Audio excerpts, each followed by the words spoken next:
Breaking news, Governor Brown is announcing COVID-19 testing and contact tracing plans for reopening Oregon. We're joining that news conference happening live right now as the governor and health officials lay out that framework. It feels a lot longer than that. Oregonians have taken extraordinary actions to keep each other safe during this pandemic. We've all felt the difficult repercussions of those actions, some much more than others, particularly in our underserved communities. As we look to reopen Oregon, it's critical that we use science and data to ensure that we can safely take steps forward. Public health experts agree that there are key steps to safely reopening. At the top of the list is a thorough strategy to test, trace, and isolate the virus. We must understand the prevalence of the disease in Oregon. Testing and tracing serve two purposes. First, to diagnose those who are sick, and second, to see where the virus may be hiding. Joining me to go over these details is Dr. Danny Jacobs, President of Oregon Health Sciences University, Dr. David Bangsberg, Dean of the School of Public Health at OHSU and Portland State University, and Dr. Dean Seidlinger at the Oregon Health Authority. Oregon's testing strategy for reopening has three goals.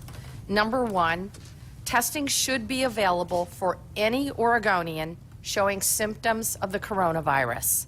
If you are displaying known signs of the virus, you should be able to be tested, period. Second, testing must be available for individuals in vulnerable group living situations where COVID-19 is suspected, such as our nursing homes, prisons, and farm worker housing. Third, we need ongoing, widespread, randomized testing to know where the disease may be hiding in our state and to monitor the disease with our at-risk populations, such as our communities of color and our tribes. To accomplish the first two, we must ensure that Oregon has the right kind of testing in every region of the state. At a meeting I held earlier this week, the CEOs of Oregon's hospital systems, including Providence, Legacy, Kaiser, Asante, St. Charles, and OHSU, all agreed to a unified approach for managing testing across Oregon. In this approach, testing capacity will be managed not as 6 separate hospitals, but as one statewide system that will allocate resources to meet the state's needs in every region of the state. This will include building testing partnerships with smaller hospitals in rural parts of the state. When this partnership is fully implemented, I believe we will have sufficient capacity to meet these first two testing objectives. But in order to reopen and hopefully stay open, we must have randomized, widespread testing across the entire state. To that end, I'm so pleased today to announce a major new partnership with Oregon Health Sciences University to conduct this widespread testing throughout the entire state of Oregon. This program is a game changer.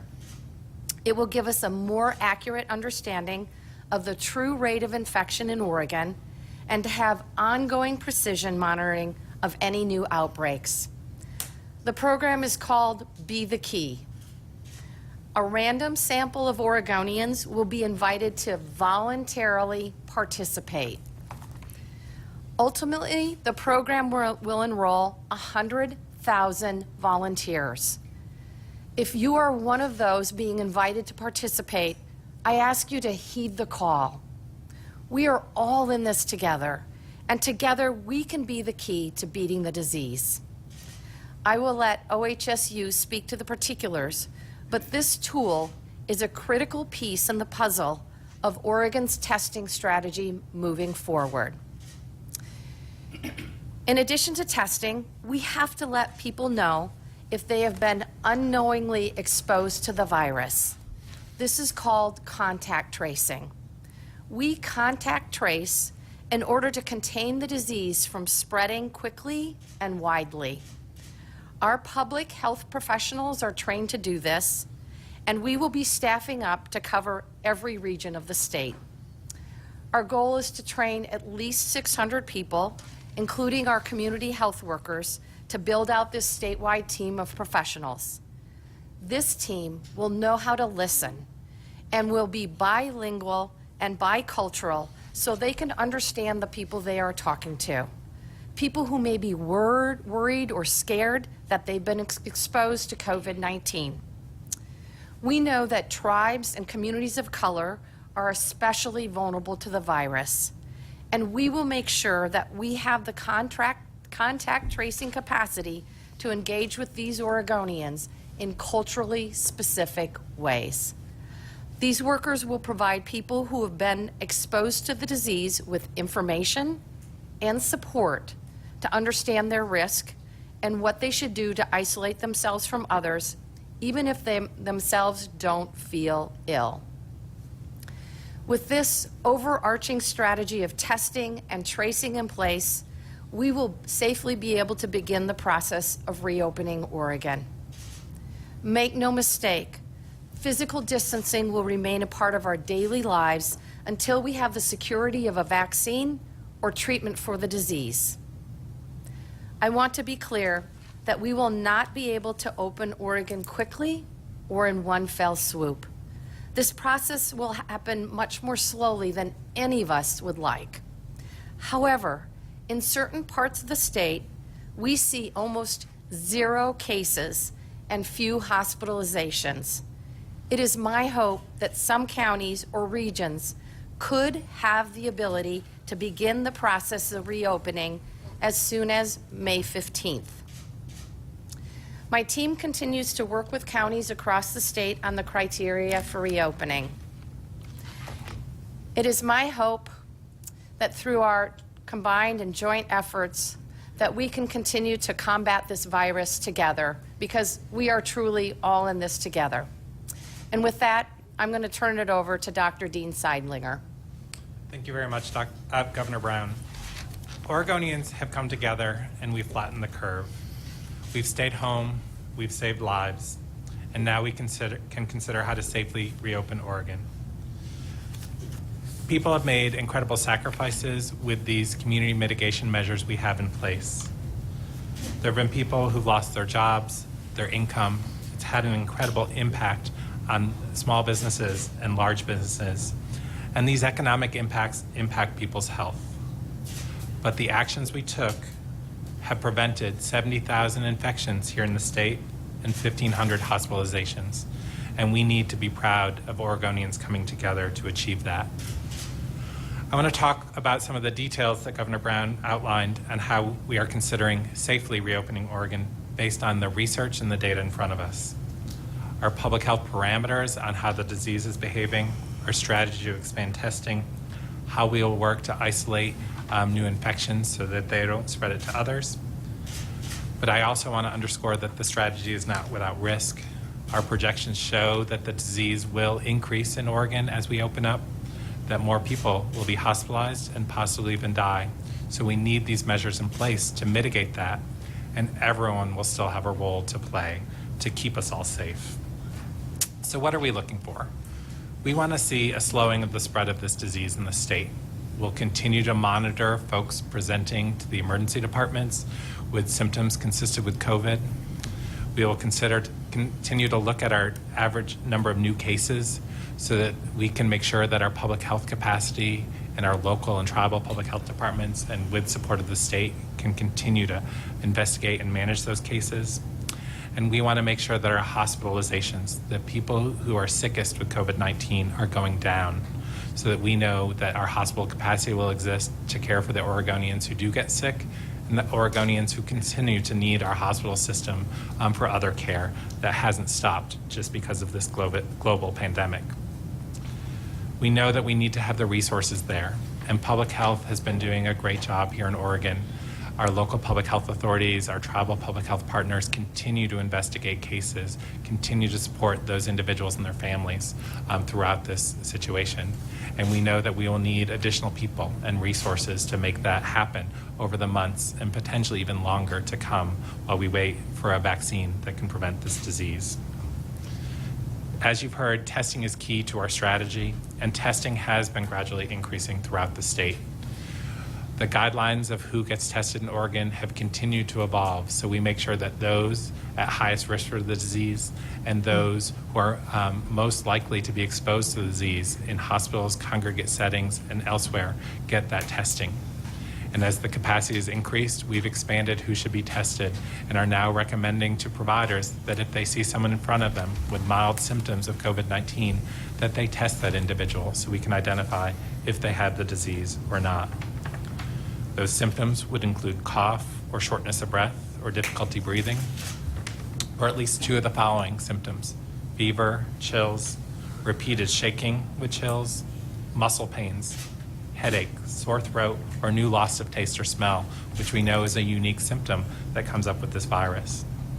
There are individuals who are more at risk, healthcare workers, long-term care facility workers, but those other Oregonians who continue to work and provide us services during this time, the folks at the grocery store, delivery people, our transit workers, our farm workers who are out making sure that we have food that comes to the grocery store and to our table. Certain segments of our population, through nothing that they could have done, are at risk. Our African American population, Native Americans, Latinx population, which have been more severely impacted here in Oregon as they have across the country, and we want to ensure that they get tested. We want to use all the resources, and as you heard from Governor Brown, we've worked collectively with our hospital systems to ensure that if there's capacity in one area but not in another, that we can shift those specimens to that lab, and that we can make sure that everyone who needs a test can get a test, and that we have timely results, not just for that individual, but for our public health response. That testing capacity continues to increase. We continue to see supply chain shortages, but those are easing up. And we have multiple different platforms and different machines that labs are using.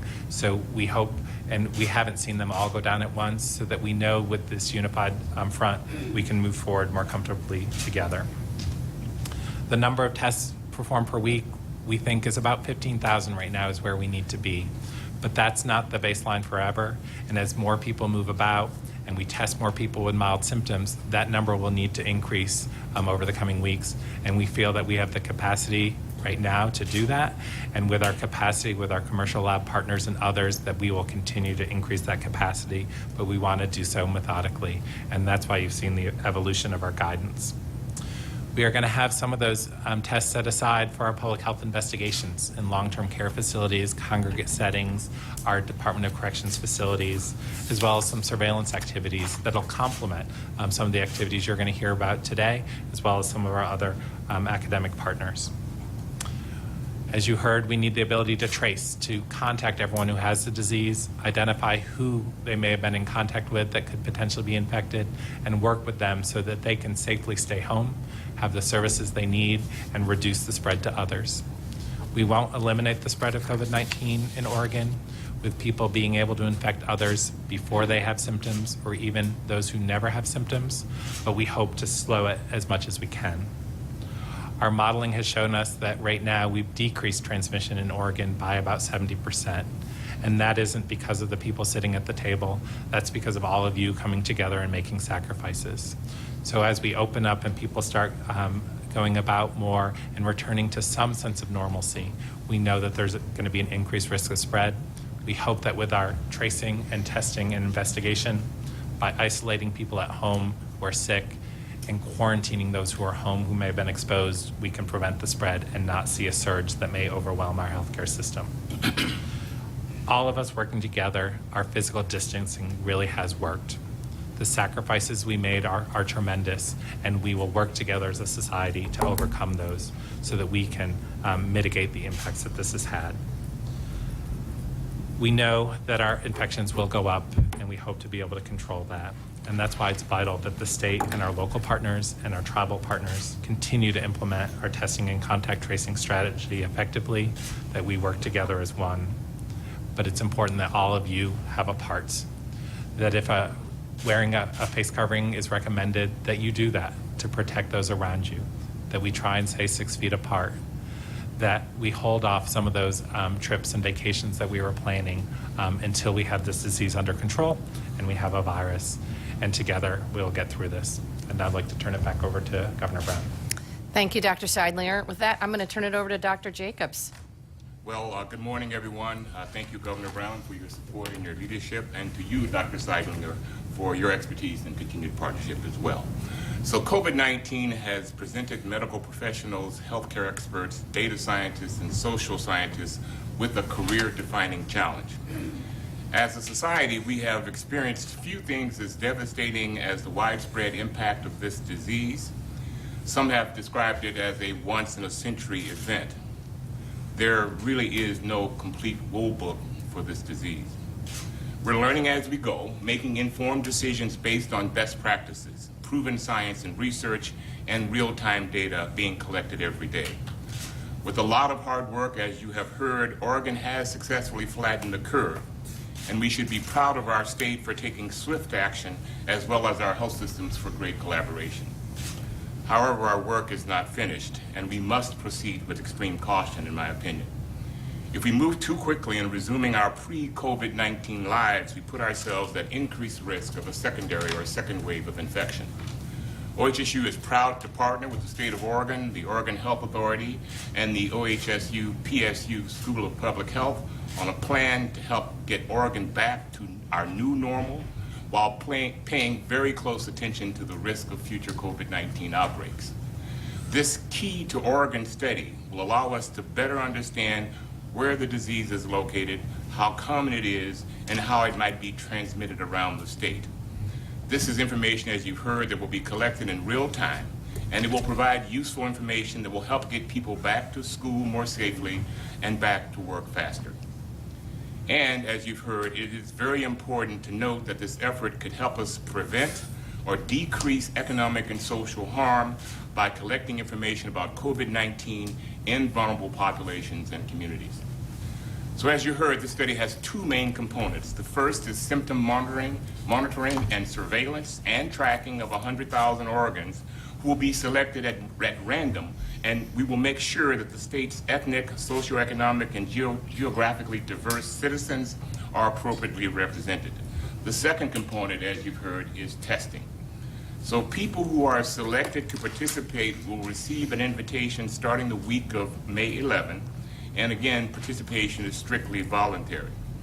But we believe this study will provide valuable, critically important baseline data about the virus in Oregon and how it behaves to help us make informed, data-driven decisions that will help us manage through the pandemic until we can develop a vaccine. Now, for those who are interested, we have more information about the study available on our website. That's ohsu.edu/key study.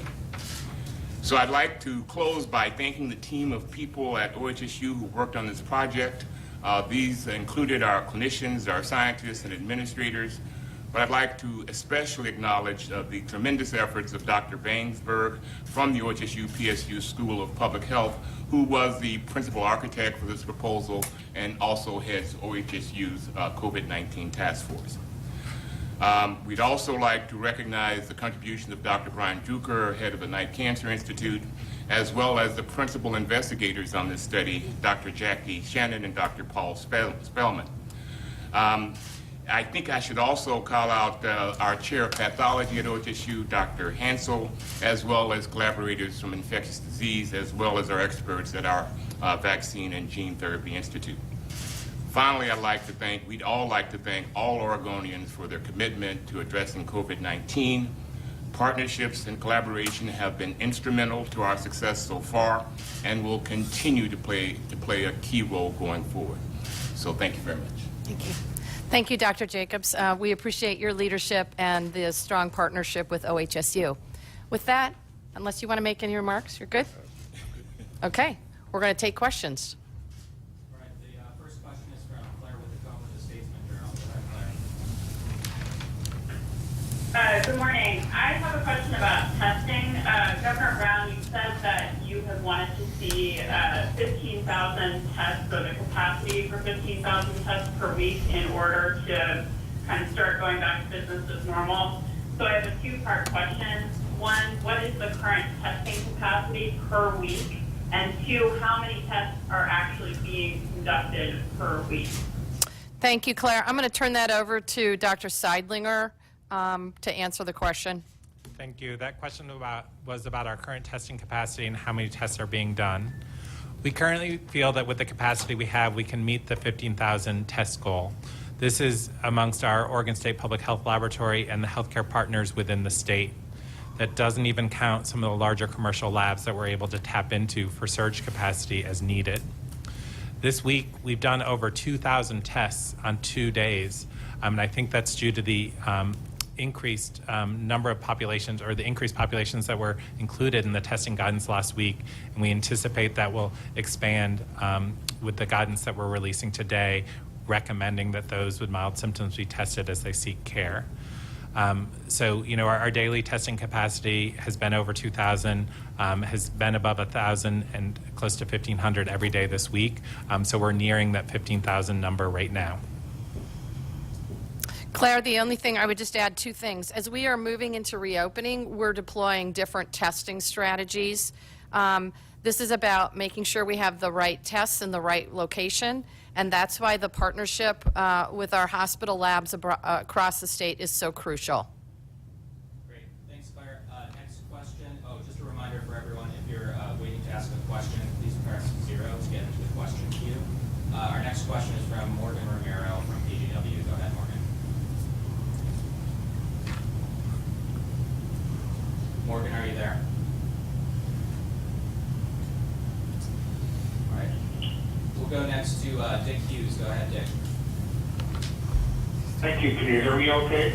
Yes. We can hear you great, Dick. Governor, you talked about this rolling out to rural hospitals and this rural network. How soon will that happen? And how will this tie in with the expectation that rural parts of Oregon might be among the first to open up? Thank you. I'll respond to the rural communities opening up. I'm meeting with a number of rural counties this afternoon over Zoom, of course, and going to be talking about their ability to test, contact trace, and isolate as we begin the reopening phase. As I mentioned in my remarks, assuming these counties have these processes in place, that would enable us to safely and slowly begin the reopening process on May 15th for some counties only if they meet all of the criteria. Dr. Seidlinger, you want to talk about the testing capacity in rural Oregon? I think our hospitals in rural Oregon can utilize multiple strategies to bring testing to their communities. Many of them have existing relationships with our larger health care systems that do testing in-house, and we would hope to build on those relationships to get the tests to those labs. The state will utilize couriers and other methods to help move those tests around if that is not available right now. In addition, the federal government has provided some point-of-care testing machines to the state of Oregon produced by the Abbott Corporation. They came with very limited testing kits, but those testing machines were scheduled to be deployed to rural Oregon. The first 3 were deployed with our initial testing kits, and we just received word that we have additional testing kits coming in. That means that we can increase the capacity at the point of care in some of these settings that haven't had it now. We'll continue to look at other technologies as they become available and assure that if the lab capacity doesn't exist in a community, that we have ways of bringing those specimens from that community to the lab, and we will all work together to get that done in a timely fashion. Dick, we see this as a partnership between our state public health agency and local public health divisions in counties around the state, and we expect it to be a strong partnership. Thanks, Dick. I think we have Morgan Romero back. Go ahead, Morgan. Yeah, hey, Morgan with OHSU. Apologies about that. The stream was delayed.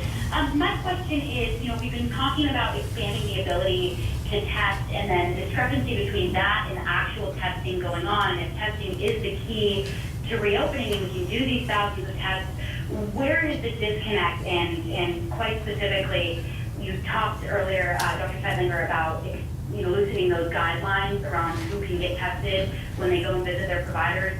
Specifically, what might that look like, and is that disconnect going to be bridged now? Thank you for that question. That question is about our testing capacity, and as it's increased, why we haven't fully utilized that. As I said, we made sure that we took a cautious approach to testing here in Oregon.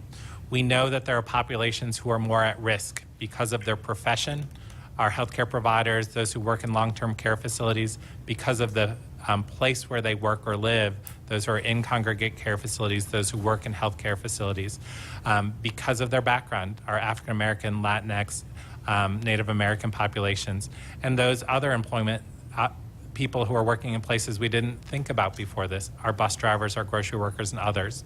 So as testing capacity has increased, we've updated our guidance to prioritize those who need it most. And now that we're at a place where we feel our testing capacity can meet the needs, and we can surge that up with our hospital partners as well as those out-of-state commercial labs, that we really wanted to be explicit with our providers in today's guidance that if they see someone with mild symptoms, they should test them. That we still prioritize those other populations, and we want to remind them of the complications in those populations, their increased exposure. But really, if they see someone with symptoms of COVID-19 in front of them, we want them to test. And that guidance really has evolved along with our testing capacity. Just with the changes we made last week, as I said, we've seen 2 days where we've tested and had results from over 2,000 people. So I think our healthcare providers are heeding those guidelines, are paying attention, and we hope that as the updated guidance comes out today, they will continue to test more individuals, because that is one of the keys that we have to seeing that it's safe for us to reopen and to initiate those public health investigations that are going to be key to keeping us all safe. Thanks, Morgan. We're going to go next to Andrew Salsky with the Associated Press. Go ahead. Andrew, are you there? All right, let's try Lisa Bailick with Point. Absolutely. Oh. Go ahead, Andrew. Okay, well, this is quite the announcement about the random testing across the state involving 100,000 people. When do you plan on starting that? And is Oregon setting a precedent here, or have other states begun similar programs? Thank you. Andrew, I'm going to turn that over to Dr. Bangsberg and Dr. Jacobs. Well, thank you for the question. I think the first was 100,000 and when we would get started. And then I think the second part of the question was, is this leading the way, or is there, are there other states that are taking similar approaches? The first would say, I would say that we expect to be able to send out the announcements inviting folks to participate by May 11, or at least the week of May 11. I would also say, before turning it over to Dr. Bangsberg, that our experts, including Dr. Bangsberg and others, looked around the country to try to identify the best approach. And so there are some states that are starting, but I think we have an opportunity to accelerate the impact and learn from the information. This is David Bangsberg. Thank you for the question. I think many states are considering the same approach and making plans. I think this is the best possible approach to understand how we prevent a second wave. And so we, as Dr. Jacobs says, we will launch with invitations on May 11th and immediately begin collecting data. Great. Thanks, Andrew. Thank you. Thank you. Next question is from Lisa Bailick with Point. Go ahead, Lisa. Good morning. Two questions. First, Governor, how is Oregon different than Washington, where the stay-home order has been extended? In terms of specifics, I would say that we are marching on similar paths, but we're taking different trails off of that path. And we are moving forward in Oregon based on science and based on data and based on the input of medical experts. As you know, I've been meeting regularly with my medical advisory panel and working very closely with the Oregon Health Authority in terms of our reopening framework. I don't have any further details about Washington's at this point in time. I do know that Governor Inslee was quite frustrated that he closed down construction and manufacturing and wished he'd taken the approach that Oregon took. Dr. Seidliner, can you add anything? I can't. I think the same way that Governor Brown has been talking with Governor Inslee and Governor Newsom in public health, we've also been having conversations and really are using the data, the spread of the disease in our community, its behavior, what we know about the disease, to make recommendations to safely open up Oregon and to do so in a way that will prevent increased infections. So we share best practices. We talk about kind of frustrations and try and get answers from our colleagues. And I think that spirit of partnership continues as we go forward, and we'll learn things from each other, and that'll make us all stronger. Thanks, Lisa. Next up we have... Follow up on that, just quick follow up on that. The other second question is, what about the Portland metro area? What's the expectation for the time frame for the Portland metro area to reopen partially? Lisa, I would just say generally, we're working on the criteria for reopening in counties that have seen more than 5 cases of the coronavirus, and we'll be releasing those details soon. Next up Not this month? Lisa, we've got... Soon. Next up we've got Adam DuVernay from the Register Guard. I'd like to better understand how and who will be choosing these 100,000 Oregonians for random testing. Can you explain the process and who will be conducting it and how Oregonians should be expected to be contacted if they're chosen? Thanks. My only comment on this is that it is voluntary for Oregonians to participate, and with that, I'll turn it over to Dr. Bangsberg. We will identify 100,000 Oregonians from a household sample, and we'll send an email or a letter out on May 11th to invite people to participate. Once they voluntarily accept participation, then we will enroll them and follow them for 1 year. Next up we have... I'm sorry, did you say it's an email and a letter, or is it an email or a letter? A letter. Oh, it's just a letter. And that date was? May 11th. Thank you. Thanks, Adam. Next up we've got Les Seitz from the Mount Hood Enterprise. Go ahead, Les. Good morning. Governor, the reopening, you said that the criteria is still being devised. I think the average Oregonian is going to be confused about what reopening means. What do you envision, what can you share with rural Oregonians for when a rural county can open? How life will change for that rural citizen in those early days? What can they do different than they can't do now? Great question, Les. I want to be clear that we're not going to be able to reopen Oregon with quickly or in one fell swoop. This is not like a light switch. I think some of my colleagues across the country have been using a dimmer. The process is going to happen much more slowly than any of us would like. But in certain parts of the state, we're seeing 0 cases and few hospitalizations. And it's my hope that counties or regions that have seen these few numbers could begin the process of reopening as soon as May 15th. I'm meeting with a number of the Eastern Oregon counties this afternoon via Zoom, and more counties next week. And we'll be talking about their work to partner with us around testing, contact tracing, and isolation. In terms of the sector guidelines, my team is meeting with folks who are doing the work, actually working in restaurants and working in malls, and meeting with them, and those sector guidelines are still being developed, and we'll be releasing that information soon. But what I would say to all Oregonians is this: regardless of what phase you are in terms of reopening, we are still going to have to be careful in terms of spreading the virus. That means you will still need to comply with social distancing, which we are now calling physical distancing. We are obviously asking folks to wear masks when they're in public to protect others. We will continue to ask folks to abide by good hygiene efforts, washing your hands thoroughly. When you cough or sneeze, do it into your elbow or a Kleenex. Handshaking is probably out the window for a long time. So, Les, I wish I could tell folks in Eastern Oregon that our lives are going to get back to normal. It is just going to be a different type of normal.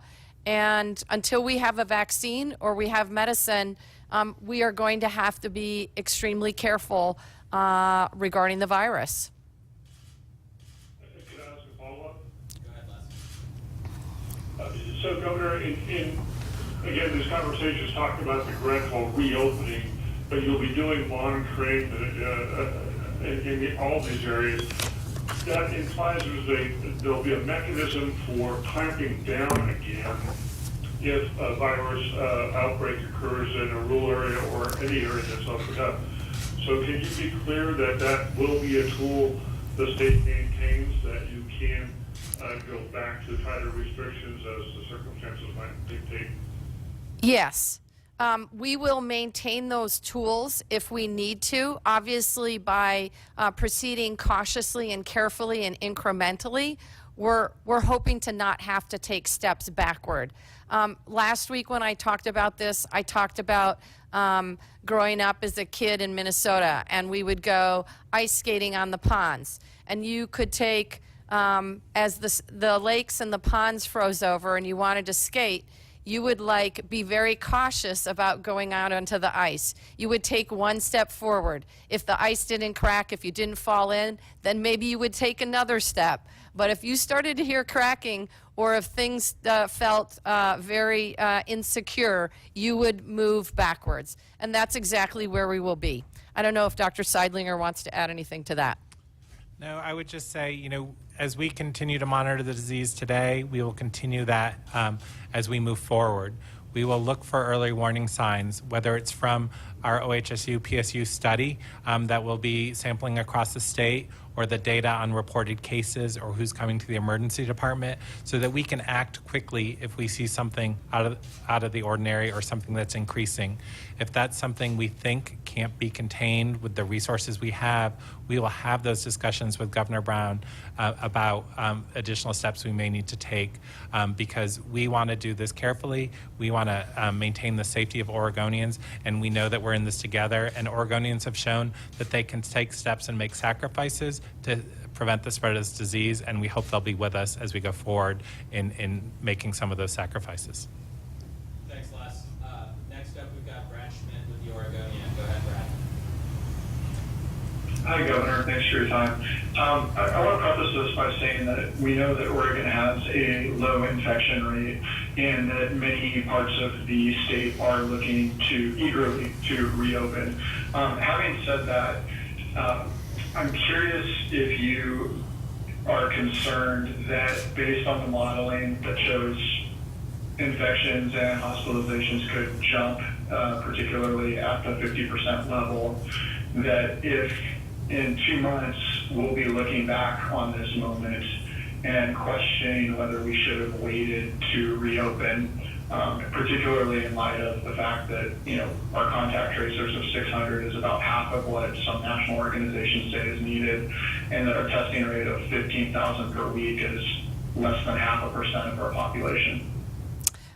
I think, Brad, that our efforts to move forward gradually and incrementally, taking steps based on science and data is the right approach. We can't stand still, and so I think it's really important that we take gradual and incremental steps forward to protect the health and safety of Oregonians. Dr. Seidlinger. Thank you, Brad. Thank you, Governor. I think those numbers you quoted, Brad, are where we want to be now and in the near future. Those 15,000 tests we can do now, and we anticipate that will increase in the coming weeks as we test more people with mild symptoms and as potentially more people are infected as we open up parts of Oregon and people have more contact with each other. That's not a static number, and in a month from now, we will probably be talking about a higher goal and a higher number of tests that we've done per week. The 600 contact tracers is also an initial goal. Those will augment the existing public health workforce amongst our local, tribal, and state public health colleagues. That includes people who have been pulled from other parts of public health to work on COVID-19 right now. We know that they will need to continue to do those other jobs in public health, so we want to let them go back as we identify these 600 additional individuals and add them to the team. And if we notice that we need more, we will add more folks. That 600 number, like the testing number, isn't static, and we want to be able to ramp up and respond to what's happening in Oregon so that we can adequately and appropriately do the investigations, contact tracing, isolation, and quarantine to keep Oregonians safe. Brad, and I also think it's important for Oregonians to understand that the reason why we have a low rate of COVID-19 is because Oregonians across the state made tremendous sacrifices to comply with the aggressive and early executive orders that I put into place. And as a result, as you can see from what's happening across the country, a lot of the equipment and supplies, particularly around testing, went to hot spots in places like New York, Louisiana, Detroit, Michigan. And we, along with a lot of other states that have lower rates of COVID-19 disease, have struggled to get the testing supplies that we need. The good news is that we are gradually increasing our testing capacity, and I am relatively optimistic about our ability to meet the plans we've set forth. Thanks, Brad. We've just got a few more minutes left, so I'm going to try and get through a few more questions. Next up is Lincoln Graves with K2. Go ahead, Lincoln. Yeah, I had a sort of 3 points I wanted to ask you about with this Be the Key study. Where are the names being chosen from? Are these from voter rolls or something like that? And are we talking about 100,000 people actually getting tests, or are they just being monitored? And also, where do antibody tests fit in, if not in this study, in any other capacity that the state is looking at? Lincoln, I'm going to turn that over to Dr. Bangsberg. Thank you very much for the question. The list will be identified from a list of households throughout Oregon with overrepresentation for communities of color, Latinx, and Native American households. We will provide symptom monitoring to every person in the study.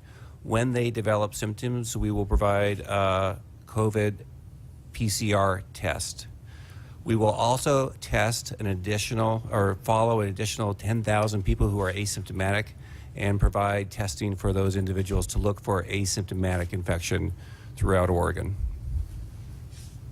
So Lincoln, this is Dean Seidlinger. I'll follow up on your serology question. The serology tests that are on the market now haven't gone through the same FDA testing that usually happens. During this pandemic, they've released many tests that are under their emergency use authorization without as much data telling us how those tests perform and how they'll perform in the real world. We know there are several communities and large healthcare systems and others that are doing serology testing in their communities and seeing what they're obtaining based on the infection rates in their community.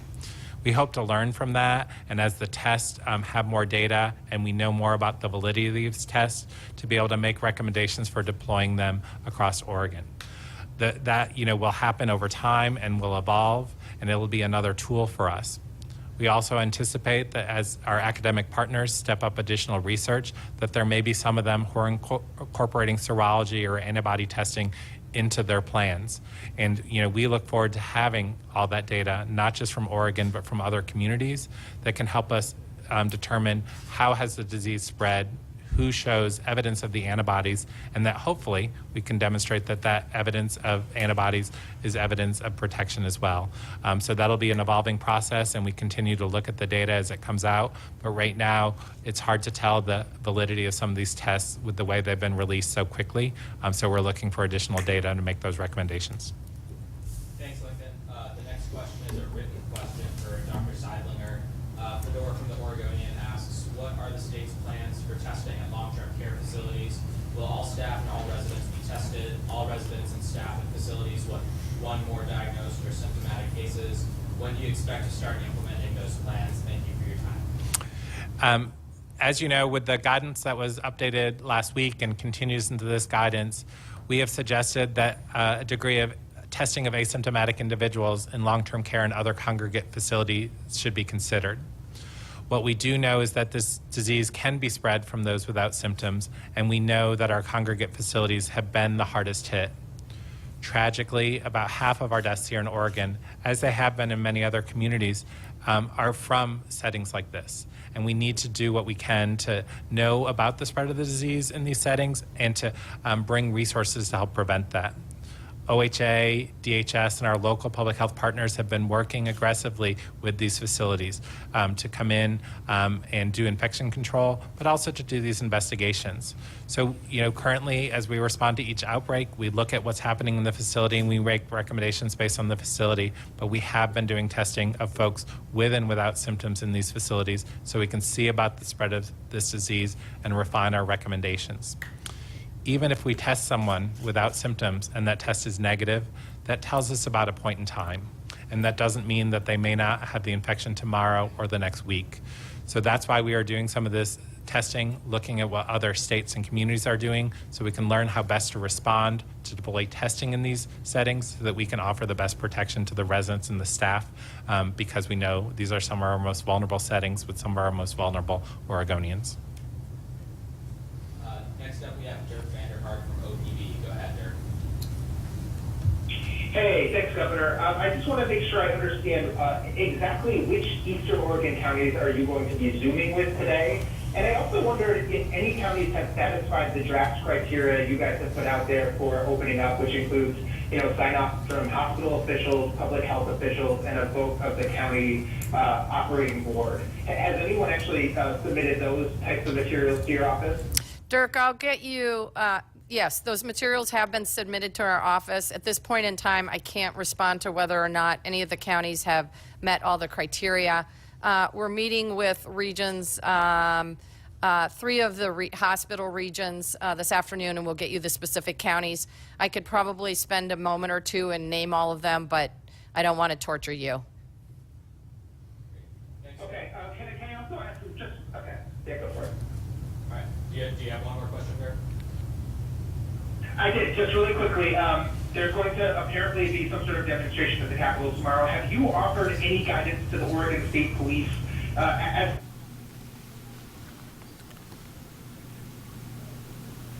You were just listening to Governor Kate Brown's COVID-19 testing and contact tracing plans for reopening Oregon. Now, Governor Brown relayed some of the key steps to reopen. She says steps to reopen like test and tracing the virus. Testing should be ready to anyone, any Oregonian showing symptoms of the coronavirus.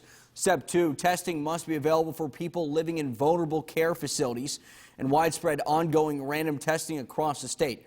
Governor Brown announced a new partnership with the OHSU called Be the Key.